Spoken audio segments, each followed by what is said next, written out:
सुप्रभात प्यारे छात्रों, मैं आज आपको पढ़ाऊंगी कि शिक्षा का सार्वजनिकरण क्या होता है।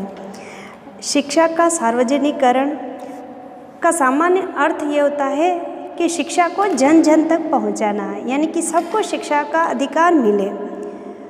तो इसके अर्थ तथा परिभाषा में हम ले सकते हैं कि शिक्षा के सार्वजनिकरण सार्वभौमिकरण का सामान्य अर्थ है, शाब्दिक अर्थ है शिक्षा का किसी निश्चित स्तर तक सभी लोगों के लिए अनिवार्य तथा निःशुल्क रूप से उपलब्ध होना, यानी कि जन जन को शिक्षा उपलब्ध होना।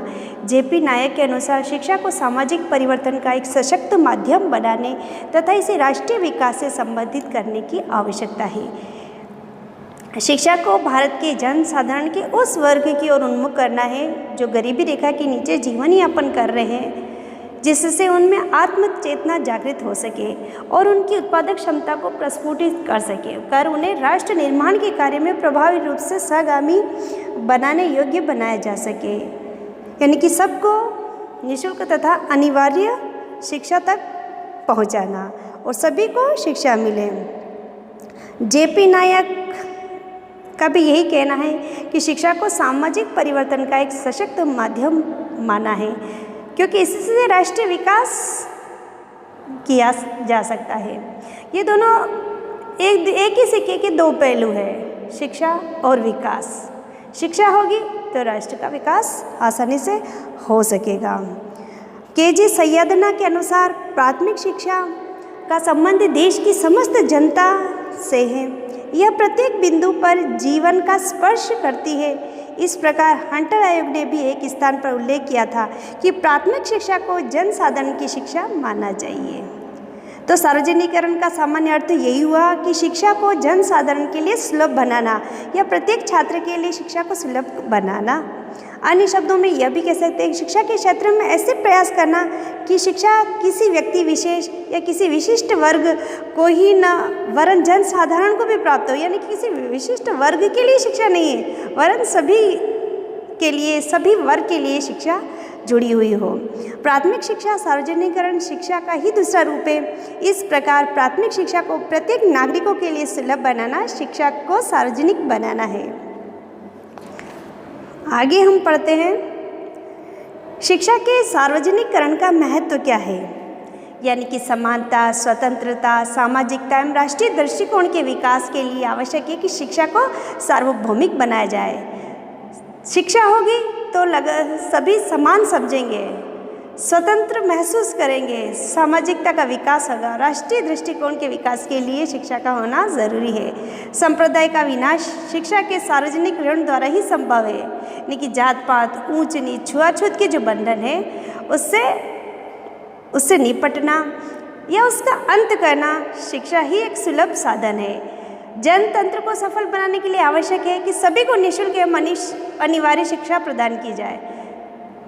जैसे धनी वर्ग शिक्षा आसानी से प्राप्त कर सकते हैं, लेकिन गरीब तबके को शिक्षा प्राप्त नहीं हो पाती, उनका आर्थिक स्तर नीचा होता है, इस कारण वह शिक्षा से जुड़ नहीं पाते।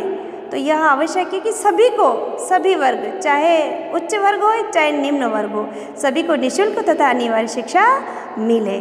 14 वर्ष तक के हमारे संविधान में भी यही प्रावधान किया गया है कि 14 वर्ष तक के बच्चों को निःशुल्क तथा अनिवार्य शिक्षा सभी को मिले। राजनीतिक जागरूकता के लिए शिक्षा का सार्वभौमिकरण स्वरूप, यानी कि राजनीतिक जागरूकता तभी आएगी जब शिक्षा जन जन तक पहुंचेगी। शिक्षा का सार्वभौमिकरण सामाजिक समता और सामाजिक न्याय की स्थापना में सहायक है। शिक्षा का सार्वभौमिकरण सामाजिक समानता तथा सामाजिक न्याय की स्थापना में सहायक है। सामाजिक न्याय, सभी के लिए न्याय तभी संभव है जब शिक्षा होगी। शिक्षा के सार्वजनिकरण के उद्देश्य क्या है? ज्ञानार्जन, बौद्धिक विकास एवं मानसिक विकास, शारीरिक विकास, नैतिक एवं चारित्रिक विकास, सांस्कृतिक विकास, सामाजिक कुशलता का विकास, जीवोपार्जन, व्यक्ति का सर्वांगीण विकास। ज्ञानार्जन के अंतर्गत हम ले सकते हैं कि ज्ञानात्मक उद्देश्य की पूर्ति में शिक्षा का सार्वजनिकरण अपरिहार्य साधन है। ज्ञान तभी मिलेगा जब शिक्षा सर्वसाधारण को सुलभ होगी, तभी लोगों में ज्ञान बढ़ेगा, तभी लोग हर एक सिद्धांत, हर एक सूत्र को समझ सकेंगे, शिक्षा की गहनता को समझ सकेंगे, अपने व्यवहार में परिवर्तन कर पाएंगे। बौद्धिक विकास एवं मानसिक विकास, शिक्षा के सार्वजनिकरण का उद्देश्य यही रहता है कि बालक का बौद्धिक तथा मानसिक विकास हो। जितना ज्ञान लेगा बच्चा उतना उसका बौद्धिक विकास होगा, उसका मानसिक विकास होगा और उसका माइंड जो होगा वो तीव्र गति से चलेगा। शारीरिक विकास, शारीरिक विकास में प्राथमिक शिक्षा के सार्वजनिकरण का उद्देश्य बालकों का शारीरिक विकास करना है। यह माना जाता है कि स्वस्थ शरीर में ही स्वस्थ मस्तिष्क निवास करता है। जो हमारे अस्तुवादी ने कहा है कि स्वस्थ शरीर में ही स्वस्थ मस्तिष्क निवास करता है, इसलिए शरीर का स्वस्थ होना बहुत आवश्यक है। नैतिक एवं चारित्रिक विकास, सुचरित्र एवं नैतिक व्यवहार राष्ट्र और समाज की उन्नति करते हैं। अतः शिक्षा के सार्वजनिकरण का उद्देश्य बालकों का नैतिक एवं चारित्रिक विकास करना। चरित्र अच्छा होगा, शिक्षा का यही उद्देश्य है कि व्यक्ति चरित्र से नहीं गिरना चाहिए, तो चरित्र का विकास और नैतिक विकास की क्षमता हमें शिक्षा ही प्रदान करती है कि हम सही और गलत के बारे में निर्णय ले सकते हैं। हमारी बुद्धि जो होती है वह चिंतन प्रक्रिया पर आधारित होती है, तर्क वितर्क करती है, तो हम हर चीज़ को, हर एक बात को, हर एक तथ्य को सोचते हैं, समझते हैं और फिर निर्णय करते हैं। इसलिए नैतिक तथा चारित्र्य विकास के लिए शिक्षा परम आवश्यक है। सांस्कृतिक विकास, शिक्षा के सार्वजनिकरण का उद्देश्य बालकों को सुसंस्कृत एवं परिष्कृत बनाना है, संस्कार पैदा करना है। बच्चों को संस्कार देंगे तो वह पीढ़ी दर पीढ़ी चलते रहेंगे और आने वाली पीढ़ी सुसभ्य सुसंस्कृत नागरिक कहलाएगी। सामाजिक कुशलता का विकास, शिक्षा के सार्वजनिकरण का उद्देश्य देश की भावी नागरिकों में सामाजिक कुशलता का विकास करना है। समाज के प्रति दायित्व तथा कर्तव्यों को निर्वाह करे, हर एक व्यक्ति का यह दायित्व होता है। व्यक्तित्व का सर्वांगीण विकास, व्यक्तित्व का सर्वांगीण विकास, शिक्षा के सार्वजनिकरण का उद्देश्य यही होता है कि व्यक्तित्व उसके बौद्धिक, नैतिक, आत्मिक, चारित्रिक, मानसिक सभी तरह से उसका विकास हो।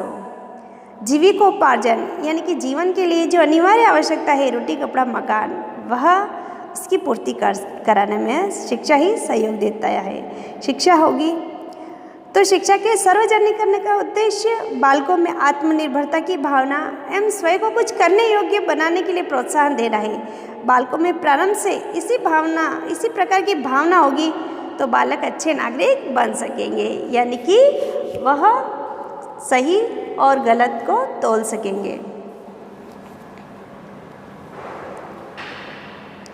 शिक्षा के सार्वजनिकरण के निर्देशक सिद्धांत क्या क्या है? संविधान के शिक्षा के सार्वजनिकरण के सिद्धांत। हमारे देश में अनेकता में एकता है, क्योंकि यह अनेक भाषाओं, अनेक वर्गों तथा अनेक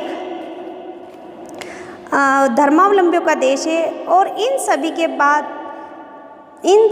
बाद भी ये एक महान राष्ट्र है, यानी कि विविधता में हमारा देश एकता प्रदर्शित करता है। चाहे खान पान अलग हो, चाहे वेशभूषा अलग हो, चाहे रीति रिवाज अलग हो, लेकिन इनके बावजूद भी हमारा देश एक महान राष्ट्र है, विविधता में एकता प्रदर्शित करता है। स्वतंत्रता प्राप्ति के बाद भारतीय संविधान में 26 जनवरी 1950 जब स्वतंत्रता प्राप्ति के बाद जब भारतीय संविधान 26 जनवरी 1950 को लागू हुआ था, तो संविधान में शिक्षा के लिए स्पष्ट प्रावधान दिया गया था, परंतु देश की आवश्यकताओं, सांस्कृतिक रक्षा, राष्ट्रीय एवं भावात्मक एकता को बनाए रखने की आवश्यकता तथा आर्थिक सामाजिक विकास को गति देने के संदर्भ में शिक्षा की संवैधानिक स्थिति में आधारभूत परिवर्तन भी हुए हैं। इन परिवर्तनों में शिक्षा के सार्वजनिकरण के निर्देशक सिद्धांतों के रूप में निम्नलिखित प्रकार से देखा जाता है। संविधान के आधारभूत सिद्धांत, फर्स्ट हम पढ़ेंगे संविधान के आधारभूत सिद्धांत। भारतीय संविधान के प्रारंभ में दी गई प्रस्तावना में उन सिद्धांतों एवं आदर्शों का उल्लेख है जिनको आधार बनाकर राष्ट्र संचालित होता है। भारत में स्थित किसी भी शिक्षण संस्थान के उद्देश्य एवं कार्य संचालन को यह आदर्श एवं सिद्धांत नियंत्रित करते हैं। ये सिद्धांत है न्याय, स्वतंत्रता, समानता एवं भ्रातृत्व। ये सिद्धांत ही अपने देश में शिक्षा एवं किसी भी शिक्षण संस्थान की नीति रीति, उसके कार्यक्रम एवं कार्य प्रक्रिया को आधार प्रदान करते हैं। इन सिद्धांतों के बारे में शिक्षा के लिए पृथक व स्पष्ट प्रावधान है। संविधान की धारा 14 एवं 15 में कहा गया है कि शिक्षा के संदर्भ में किसी भी नागरिक के साथ धर्म, जाति, वर्ण, लिंग, जन्मजात तथा अन्य किसी प्रकार का भेदभाव का बर्ताव नहीं रखा जाएगा तथा उन सभी को शिक्षा के समान अवसर प्रदान करने का प्रयास किया जाएगा। इसके साथ ही धारा 29 द्वारा भारत में निवास करने वाले प्रत्येक नागरिकों को अधिकार दिया गया है कि वह अपनी भाषा, लिपि एवं संस्कृति की रक्षा एवं संरक्षण के लिए स्वेच्छानुसार शिक्षण संस्थाएं चला सकता है। आगे आता है संविधान के पिछड़े वर्ग को विशेष संरक्षण। इस सिद्धांत के परिप्रेक्ष्य में किसी पिछड़ेपन के कारण किसी व्यक्ति या वर्ग विशेष को शिक्षा के संदर्भ में न्याय पाने में कठिनाई हो अथवा उसका शोषण हो तो धारा 46 द्वारा स्पष्ट निर्देश दिए गए हैं कि पिछड़े एवं कमज़ोर वर्ग, विशेषतः अनुसूचित जाति, जनजाति एवं शोषण वर्ग के शिकार होने से बचे। राष्ट्रीय शिक्षा नीति 19 की विशेष व्यवस्था का संकल्प दोहराया गया है। इसी के साथ धारा 17 में भी महत्वपूर्ण एवं पूरक है, जिसमें प्रावधान है कि कोई भी व्यक्ति किसी के साथ छुआछूत का व्यवहार नहीं करेगा। आगे आता है धर्मनिरपेक्ष समाज की संरचना। संवैधानिक प्रावधानों के अनुसार भारत एक धर्मनिरपेक्ष राष्ट्र है। परिणाम स्वरूप शिक्षा का उद्देश्य एक ऐसे नागरिक का निर्माण करना है जो किसी धर्म विशेष को मानते हुए अन्य धर्मों का समुचित आदर करे एवं धर्म में निहित उन मूल्यों एवं आदर्शों को अपनाए जो न्याय, स्वतंत्रता, समानता एवं भ्रातृत्व के विकास में सहायक हो। कोई भी धर्म ये नहीं कहता कि तुम दूसरों के साथ में न्याय मत करो, तुम दूसरे को स्वतंत्रता मत दो, तुम दूसरों के साथ समानता का व्यवहार मत करो। सभी धर्म यही कहता है कि हमें हमारे मूल्य तथा आदर्शों पर चलने के लिए न्याय, स्वतंत्रता, समानता, भ्रातृत्व के विकास करना आवश्यक होगा। यानी कि चेहरे अलग हैं, धर्म अलग है, लेकिन रक्त सभी का लाल वर्ण का ही है, तो सभी एक हैं। तो धर्मनिरपेक्ष समाज हिंदू, मुस्लिम, सिख, ईसाई के आधार पर नहीं, एक अच्छे समाज, विकासशील समाज के आधार पर ही राष्ट्र का निर्माण होगा। जब धर्मनिरपेक्ष समाज बनेगा तो राष्ट्र का भी विकास होगा, राष्ट्र की भी प्रगति होगी। राज्य द्वारा संचालित किसी भी शिक्षण संस्था में धार्मिक शिक्षा न दिए जाए, यानी कि कोई धार्मिक शिक्षा नहीं देवे। हर शिक्षण संस्थान धर्मनिरपेक्ष शिक्षा से जुड़े। राज्य भारतीय संविधान में धर्म की जड़ें गहराई तक है और किसी भी धर्म का दार्शनिक एवं नैतिक आधार कपित वांछनीय मूल्य है। अतः राज्य द्वारा संचालित न होने वाले शिक्षण संस्थानों में धार्मिक शिक्षण की छूट प्रदान की गई है। यहाँ तक कि अल्पसंख्यकों को भी अपने धर्म पर आधारित शिक्षण संस्थान चलाने तथा उसके लिए अनुदान प्राप्त करने की छूट प्रदान की गई है, बशर्ते ये कि ये संस्थाएं समाज में अनुशासन, उसकी नैतिकता एवं उसके स्वास्थ्य पर विपरीत प्रभाव न डालें। संविधान में निःशुल्क शिक्षा का प्रावधान।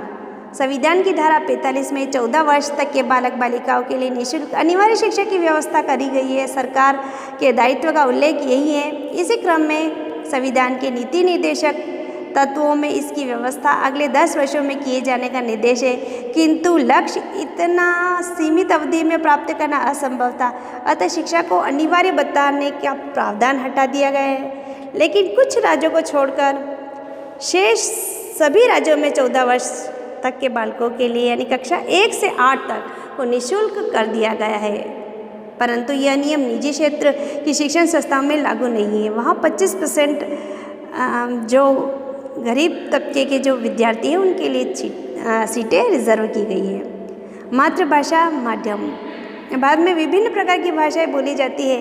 लेकिन संविधान में राज्य भाषा तथा सह राज्य भाषा का स्थान हिंदी तथा अंग्रेजी दोनों को प्राप्त है।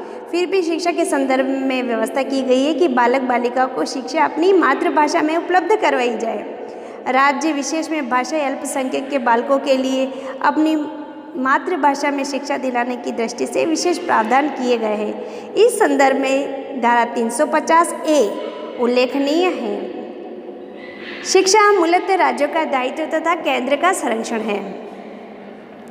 भारत के संविधान की 7वीं अनुसूची के अनुसार शिक्षा को कथित अपवादों के साथ राज्यों के दायित्व क्षेत्र में रखा गया है। राष्ट्रीय महत्व के विश्वविद्यालय बनारस हिंदू विश्वविद्यालय, अलीगढ़ मुस्लिम विश्वविद्यालय, जवाहरलाल नेहरू दिल्ली विश्वविद्यालय, विज्ञान एवं तकनीकी शिक्षा से संबद्ध संस्थान, व्यावसायिक एवं प्रौद्योगिकी संस्थान, विशिष्ट शिक्षा से संबद्ध संस्थाएं आदि संघीय सरकार के दायित्व के क्षेत्र में रखे गए हैं। इसी प्रकार उच्च शिक्षा, शोध, विज्ञान एवं प्रौद्योगिकी की शिक्षा के स्तर के निर्धारण एवं उनमें समन्वय का दायित्व संघीय सरकार के क्षेत्र में रखा गया है। इसलिए शिक्षा को स्पष्ट रूप से 3 सूचियों में विभाजित किया गया है: संघ सूची, राज्य सूची एवं समवर्ती सूची। लेकिन बाद में अनुभव किया गया कि शिक्षा को समवर्ती सूची में रखा जाना उपयुक्त है। अन्यथा प्रत्येक राज्य अपने अपने ढंग से शिक्षा के ढांचे में पाठ्यक्रम, शिक्षकों की सेवाओं की शर्तें, परीक्षा प्रणाली, शिक्षा स्तर संबंधी निर्णय लेते रहेंगे तथा इस प्रकार की व्यापक भिन्नताएं राष्ट्रीय एकता एवं राष्ट्रीय हित में बाधक सिद्ध होगी। तो आज इतना ही। जल्द ही मिलते हैं अगली कक्षा में। तब तक के लिए धन्यवाद।